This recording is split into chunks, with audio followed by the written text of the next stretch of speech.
Voter তালিকা বা serial number কিভাবে আপনি অনলাইন থেকে বের করবেন এবং আপনার আসনে কয়জন ছেলে ভোটার কয়জন মেয়ে ভোটার রয়েছে এগুলো আপনি সম্পূর্ণটাই অনলাইন থেকে দেখে নিতে পারবেন। তো কিভাবে এগুলো দেখবেন আজকের ভিডিওতে বলবো, তাই ভিডিওটি সম্পূর্ণটাই মনোযোগ দিয়ে দেখতে থাকুন। এগুলো বের করার জন্য আপনাকে একটি অ্যাপস ইনস্টল করতে হবে। তো প্রথমে আপনি চলে যাবেন গুগল প্লে স্টোরে। গুগল প্লে স্টোরে আসে সার্চ বারে আপনি এখানে ক্লিক করবেন এবং এখানে সার্চ করবেন smart election management BD. Smart election management BD এই লেখাটুকু লিখবেন। তো এই লেখাটুকু লিখে আপনি এটাকে সার্চ করে দিবেন। স্ক্রিনে যে লেখাটুকু দেখতে পাইতেছেন এই লেখাটুকু আপনি গুগল প্লে স্টোরে গিয়ে সার্চ করবেন, তাহলে পেয়ে যাবেন। এই অ্যাপসটাই আপনি ইনস্টল করবেন। অ্যাপসটি যখন আপনার ইনস্টল হয়ে যাবে সুন্দর করে আপনি এই অ্যাপসটি ওপেন করবেন। অ্যাপসটি ওপেন করলে আপনার সামনে ঠিক এরকম ইন্টারফেস আসবে। আপনি ইংলিশেও করতে পারেন, বাংলায়ও করতে পারেন। তো আমি এটাকে বাংলায় করে দিচ্ছি। এবার এখানে বলছে জাতীয় সংসদ নির্বাচন, এই লেখাটুকুর উপরে আপনি একটি ক্লিক করবেন।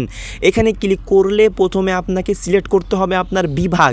আপনার বিভাগ আপনি এখানে সিলেক্ট করবেন এবং এখানে সমস্ত কিছু দেখতে পারবেন। তো আপনার বিভাগটি আপনি সিলেক্ট করে দিবেন। তো আমি বিভাগটি সিলেক্ট করে দিচ্ছি। এবার দেখতে পাবেন আপনি আপনার আসন, যেমন রাজশাহী 1 আসন, রাজশাহী 2, রাজশাহী 3 এগুলো আসন আপনি দেখতে পারবেন। তো আপনার যেটি আসন সে আসনের উপরে জাস্ট একটি ক্লিক করবেন, ঠিক আছে। তো এইখানে আপনি বিভাগ সিলেক্ট করবেন এবং আসনটি আপনার দেখে আপনি আসনের উপরে একটি জাস্ট ক্লিক করবেন। তো আমি এখানে একটি ক্লিক করে দিলাম। এবার দেখেন আপনার আসনে কয়জন ভোটার রয়েছে, কয়জন পুরুষ কয়জন মহিলা এবং ভোট কেন্দ্র কয়টা রয়েছে, সংসদ সদস্য মানে কয়জন সদস্য রয়েছে আপনার আসনে, সম্পূর্ণটাই আপনি এখানে দেখতে পারবেন। তো এখানে আপনি সম্পূর্ণটাই আপনি এগুলো দেখতে পারবেন। এবার বলি আপনার ভোটার তালিকা বা সিরিয়াল নাম্বার কিভাবে বের করবেন। এখানে দেখতে পাইতেছেন যে ভোট কেন্দ্র খুঁজুন, এখানে ক্লিক করবেন।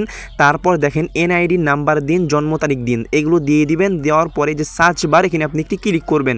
তো এখন এই লেখাটুকু আপনার কিন্তু বন্ধ আছে, মানে জাতীয় নির্বাচন অপশানটি বন্ধ আছে। দেখেন এখানে বলতেছে যে নির্বাচনী কেন্দ্র অনুসন্ধান বন্ধ রয়েছে, মানে এখন আপনি এটা খুঁজে বের করতে পারবেন না।